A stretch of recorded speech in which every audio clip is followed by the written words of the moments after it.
Our open source program office has been working with GitHub's GraphQL API to ease tracking the health of projects and communities.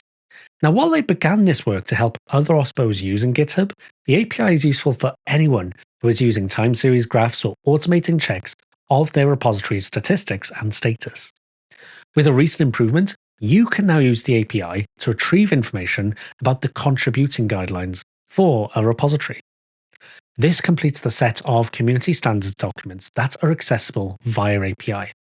So you can use this API to find repositories in your organization which do not have a contributing file, code of conduct, or which have a license that is not approved by your organization's policy.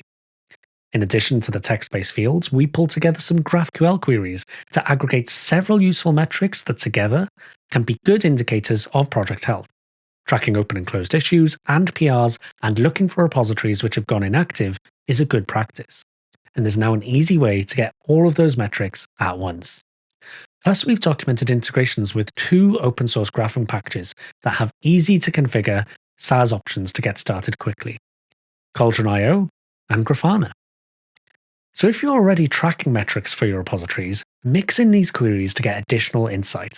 And if you're just starting, check out this guide to see how to set up Grafana or Cauldron to make use of these and other API endpoints to get a holistic picture of your project's health.